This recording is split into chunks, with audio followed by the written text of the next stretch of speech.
everyone, I'm Larissa Russell of Creative You, and I'm your host of the Creative Soul Healing Podcast.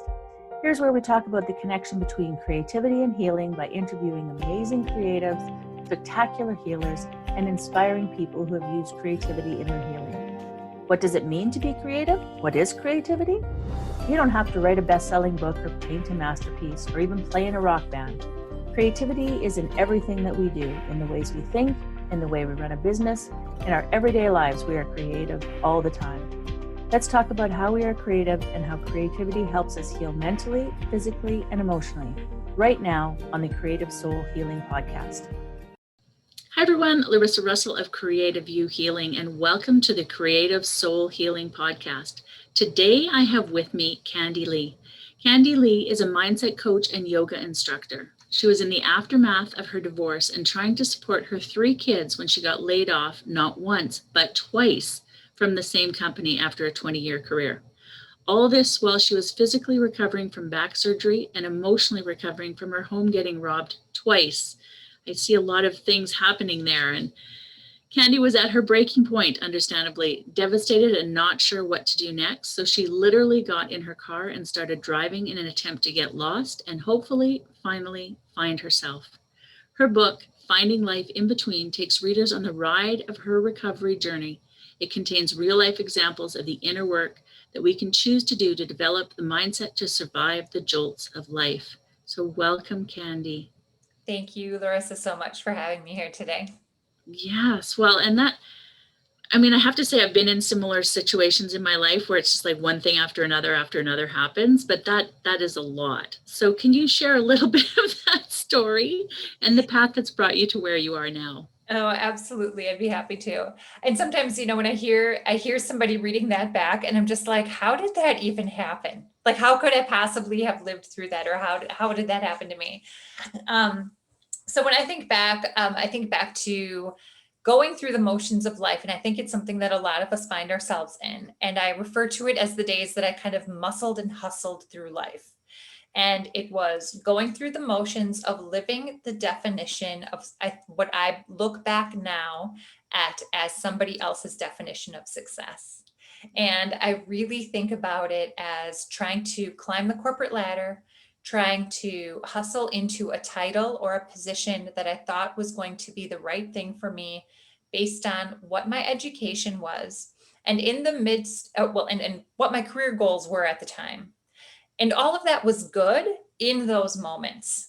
And there was nothing wrong with it. There was a lot of achievement and a lot of drive. But in that timeline and in those moments, life was happening. And first of all, the robberies happened when my home was robbed. That was the result of somebody else's choices, right? Like these things that happened to me in my life. The first time that I was robbed, right, that kind of rocked my world. That's not supposed to happen when you live in a certain neighborhood or when certain things happen, but really life happens anywhere. There is no protection from certain things. And so, that robbery kind of rocked my world and rocked my security, first of all. And then fast forward, I have degenerative disc disease. And that is something that maybe some of your listeners can relate to, having back issues, having back pain, chronic back pain. And my discs got to a point where I required surgery. So I also played a sport and I was an athlete. I played roller derby for 6 years and I loved it. And it was a lot of fun. And it was a great outlet for some of the emotional and physical needs that I had in going through a painful divorce. Because the pain and shame of divorce is something that everyone experiences in their own unique way. My girlfriend and I were just saying, divorce is divorce is the same no matter what, because of the legality of it, and divorce is different no matter what, because everybody experiences their own unique journey with it. And so, so I was going through this sport and my injury in my back, or the degenerative discs in my back, got to a point where I required having a spinal fusion surgery. So I wound up having the surgery, and I was finally in this position where I was forced into stillness. And it was when I was still that finally my body, my soul, my mind, everything was like, stop, look at your life.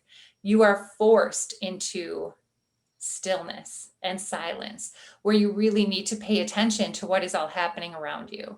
And so that muscling and hustling, the recovery from getting robbed, like not once, but twice at that point, from trying to climb the corporate ladder and, working the corporate job, the trying to raise your kids and get them to everything that they needed to do and be, and all of that stuff all of a sudden was stop, look at who can help you do these things. You can't get that workout in because your workout literally today is getting yourself to take a shower and get back to your chair. It was such a 180 from what I had been doing that I needed to just all of a sudden be still. And in that stillness is when all of a sudden things were like, wait, what am I doing? And then on my first day back after those 3 months off for FMLA was when I was laid off on my very first day back. For the first time, right? That was the first time I was laid off. And so when all of that happened, I was like, okay, I'm starting to get some signs here, some signs and signals that life needs to change. And it was during that first hiatus from my corporate job was when I left on my road trip to write my book. And so we can go on from there, but that gives you kind of the big picture of how the noise, the hustle, the muscle went to a certain stillness that started giving me the indication that I needed to make some life changes. And when the universe spoke to me in that way, I started to listen. I didn't listen fully. I will give you that preview, but I did start to listen. I completely understand that. But yes. And just as I was listening to you talk about this, it reminds me of COVID and the pandemic and how we all just had to do a 180. And it was like some people have just stopped and listened and learned a lot. And other people are still frantically trying to, figure out what's gone wrong and how we can put it back together the way it was. And we may never be able to. And so it just made me think of that when you were talking. Right. And these are some things where another girlfriend and I just had this conversation where like, we can look at COVID and we can rebuild, right? Because life has certainly changed. There are so many different shifts. We've had to pivot because of COVID. And what are some lessons that we've learned? What have we learned that we can now build back differently? What can we take with us from COVID what have we learned to do differently that we can take with us? What can we leave behind? What are things that we used to do that we no longer need to do? And just how can we step forward with a new grace, with a new opening to doing things differently that we can build better than we were before? Yeah, I agree wholeheartedly. So what would you say healing with creativity means to you? Oh, healing with creativity. Well, I think to start with, I would say that this writing road trip, that became something that I didn't really know that I needed. And the healing with creativity. So I'll start with this. My book is called Finding Life in Between. And that was not the book that I tried to write, Larissa. I tried to write a book that was going to be called Unwritten, like stories of relationships from the open road, or something. It was something like that because I was going to write about other people. My goal was to go on this road trip and interview people and talk about their relationships and the human connection and this experiences that bind us all together. And I was probably day 2 or 3 into the road trip. And I'm like, this is not what I'm writing about. This is so reflective in nature. And I keep on writing about my own life's lessons as they're coming up based on these conversations that I've learned as I'm having these conversations with people. And I keep, it's all about what I've learned, what I've experienced, and perhaps what other people could learn from them, or maybe people don't have to stumble through life the same way that I did. And, so the creativity and the healing that came through that writing became cathartic for me in a way that I didn't anticipate. And what has transpired since that book was written and subsequently released, I think, was the opportunity for me to oftentimes share with people. Well, they'll say to me, I think I have a book inside me. What should I do? And I'll say, just write it. Because even if you never release it, if you've written it, you have something to work through, something to go back and look back on. And you never know that it might change your life. It might change the way you look at something. Or if you do release it, or if you do share it, you do anything with it, your journey, your words might be a part of someone else's healing. And that creativity might spark something for somebody else that you don't even know that you'll be a part of. And that has certainly happened for me. And what I didn't know is that my healing would be a part of other people's healing journeys as well. Mm-hmm. It's so true. It is so true. So then what would you say inspires you in the work that you do?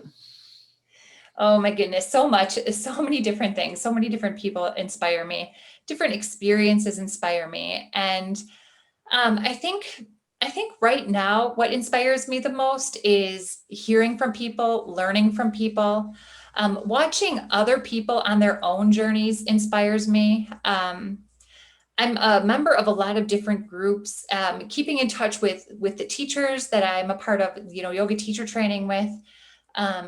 Just hearing people walk through and navigate their soul journeys, moving out of their own lessons of, guilt and fear and shame, and moving into love and freedom and enlightenment and abundance. Because the truth is, we all go through all of that. There is no constant happiness and enlightenment and joy. Like we all think that we all would like to live there all the time, but as humans, we did, right? Like we all slip into times of sadness or times of grief or times of despair. And it's, I guess, truthfully, there is no good or bad. Those emotions, they all just are.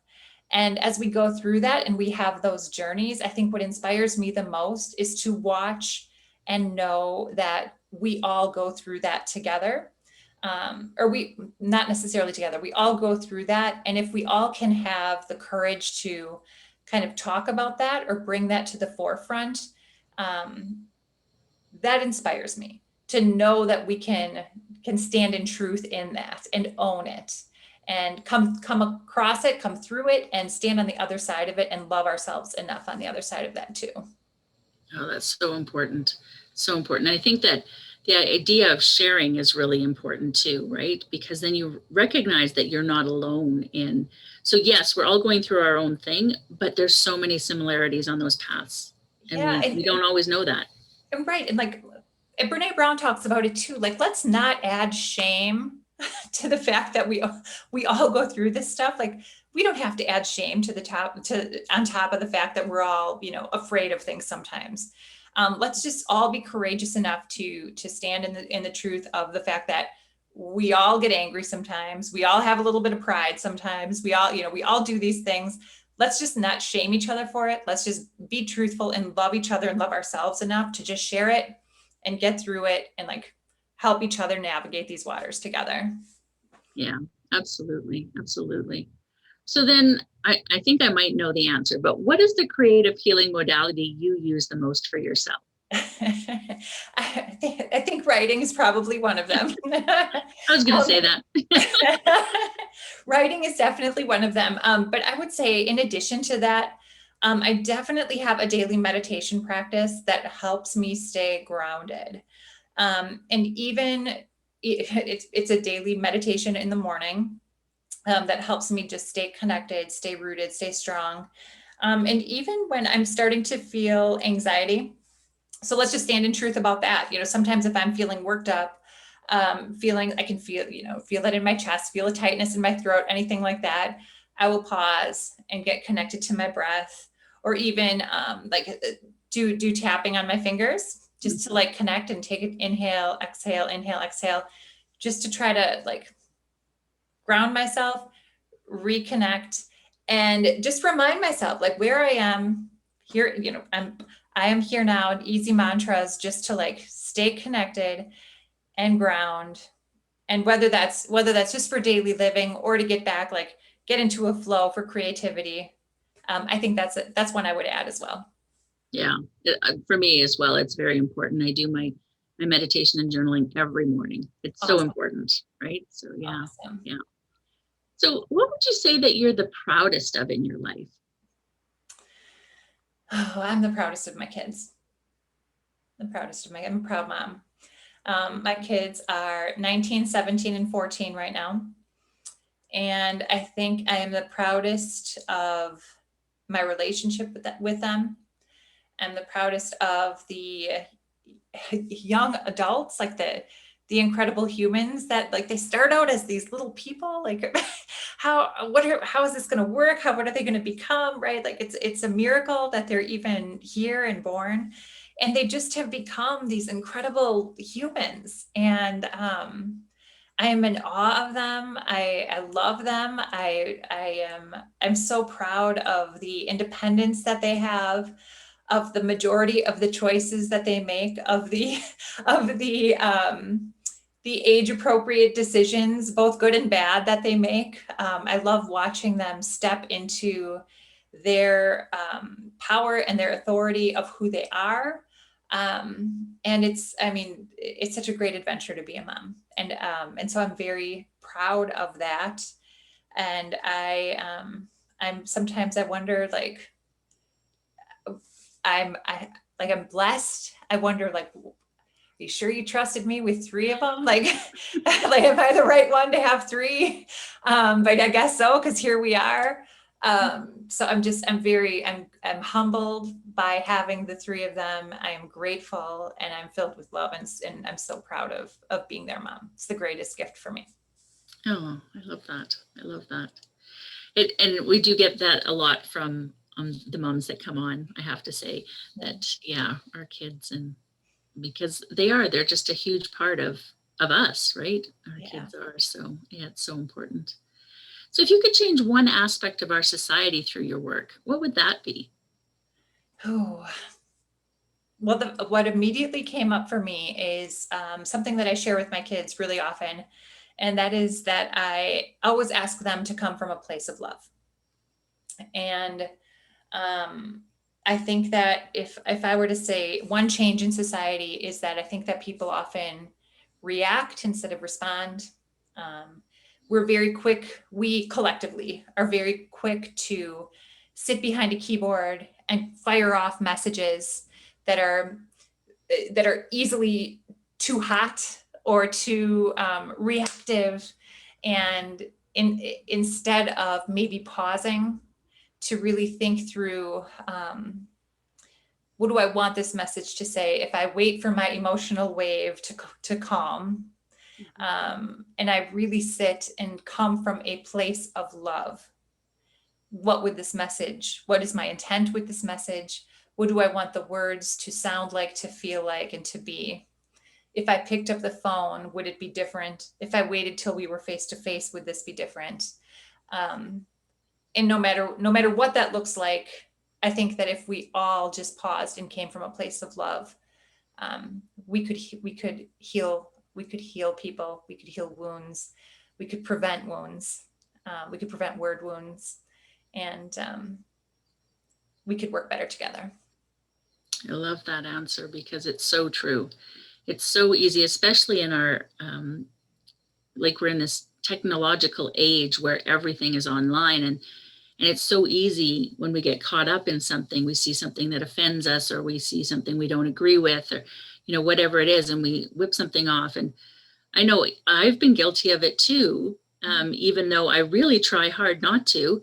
And if you think back, and then I've gone back and had to apologize, because it's like, yeah, in the moment that triggered me because of, and yeah, I think if we can just take those moments first, which I try to do, if we can take those moments first and think about where the other person may be coming from, or where we're coming from, that's so important. Right. And I always think too, if I'm triggered by something, what does it say about me? It's a mirror for me. And this means that there's a wound in me, that there's something coming up that I need to heal. So I need to sit with it. It says something about me if there's a trigger there. So what in me needs to heal?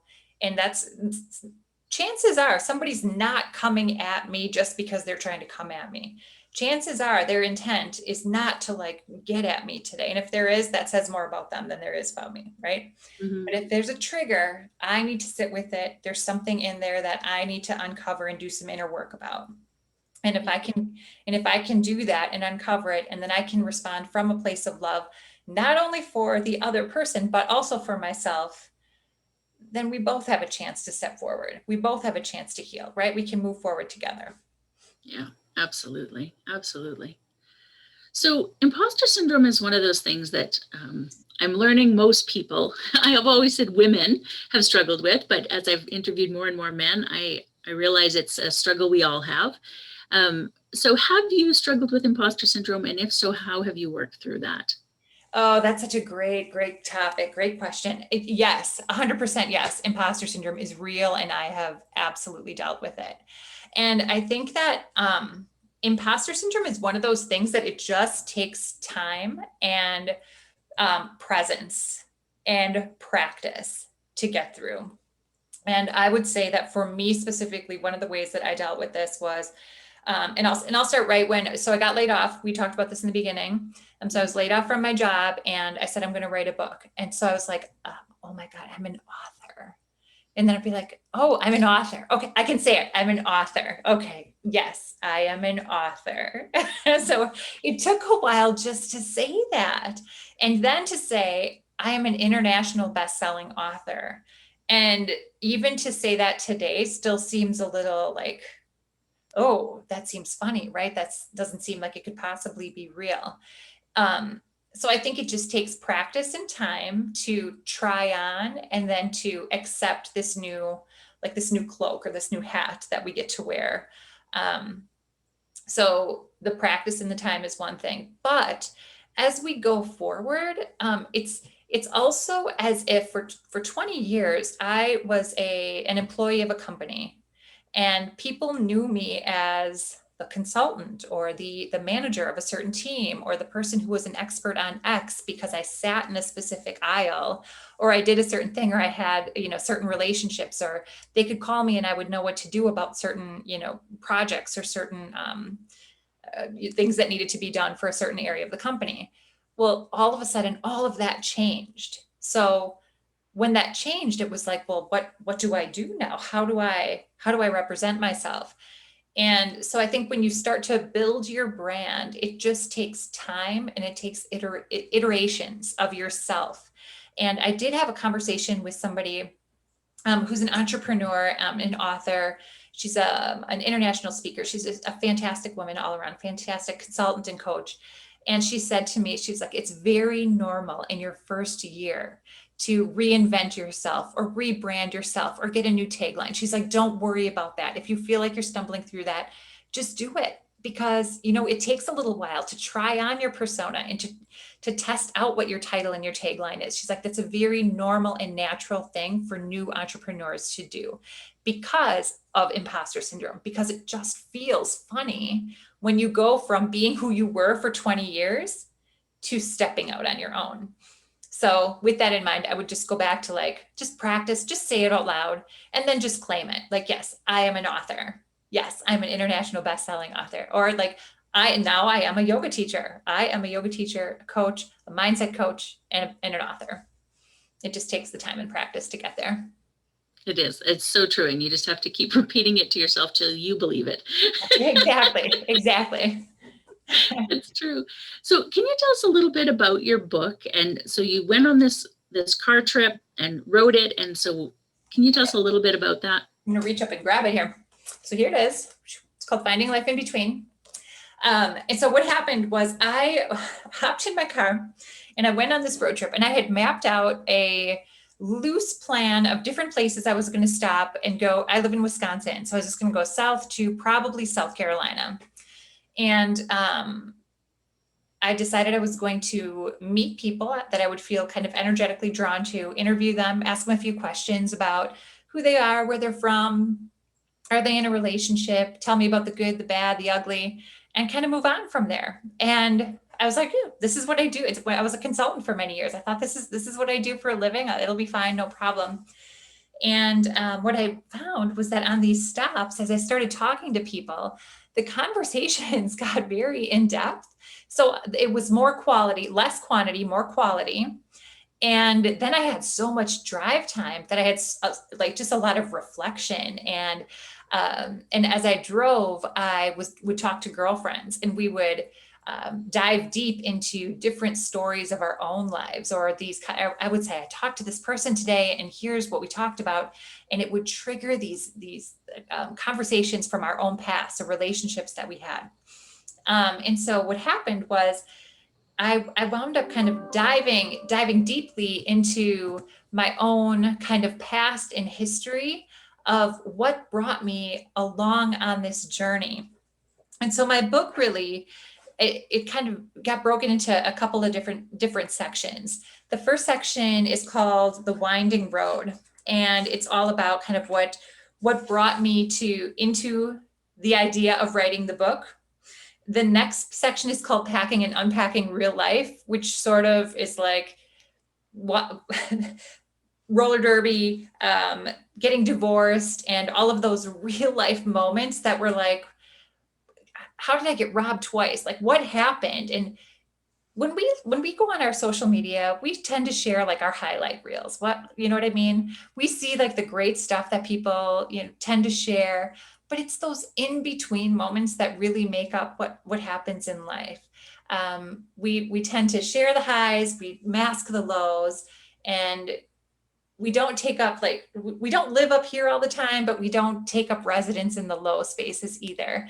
And what I found was that as I was writing, I was like, there's this introductory phase, there's this is what's really happening in life. And then there was this road trip, and it happened in the month of August. So the third section is called August Adventures.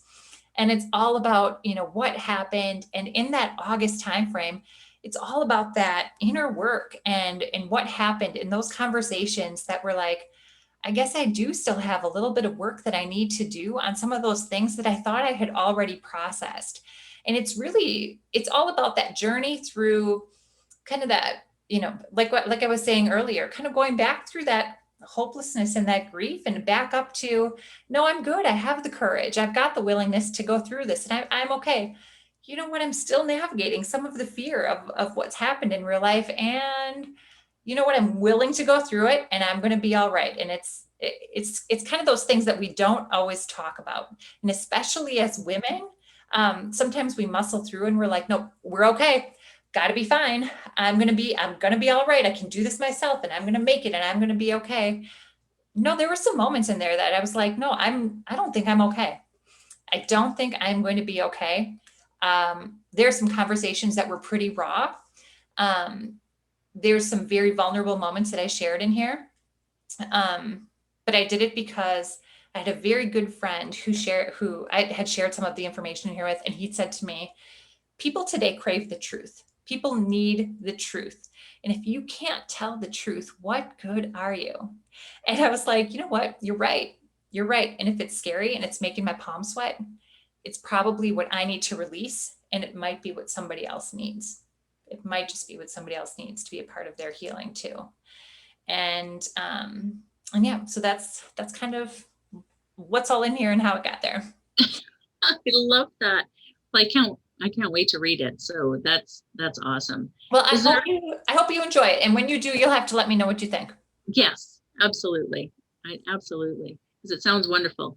So is there anything else that you think our listeners need to know before we go today? Anything we haven't talked about? Well, I would share that there are some things in the book that I would say are kind of dark. Okay. So, there are some touches on sexual assault. There are some touches on, like, I do talk about a pet dying in the middle of it. The book is available on Audible, and it's actually, I think it's on Apple Books too, and it's on sale for the month of May. So depending on when this is released, I think it's on sale for the month of May on Apple Books too. So there are some things in there. And so I just want to make people aware that it's not like all dark, but it's not all light either. So I just want to make sure that people are aware. But can I read just a poem that's in here in the beginning? Absolutely. Yes. Okay. This is by an unknown artist, and it's included in the beginning. And it says, a goddess is a woman who emerges from deep within herself. She is a woman who has honestly explored her darkness and learned to celebrate her light. She is a woman who is able to fall in love with the magnificent possibilities within her. She is a woman who knows of the magic and mysterious places inside her, the sacred places that can nurture her soul and make her whole. She is a woman who radiates light. She is magnetic. I love that. I love it too. I love it too. Yeah, that's wonderful. Well, I want to thank you so much for being here today. Thank you so much. I loved our conversation. Thank you. Yes, me too. To our listeners, we will see you again next week. And in the meantime, I wish for you amazingly creative days. Are you a daily journaler? Do you want more creativity in your day? We have 2 great creativity journals to start your day with. One for people who already have a journaling practice, and one for people who are new to journaling. Both are an amazing way to start your day. Both make the perfect gift for a person in your life.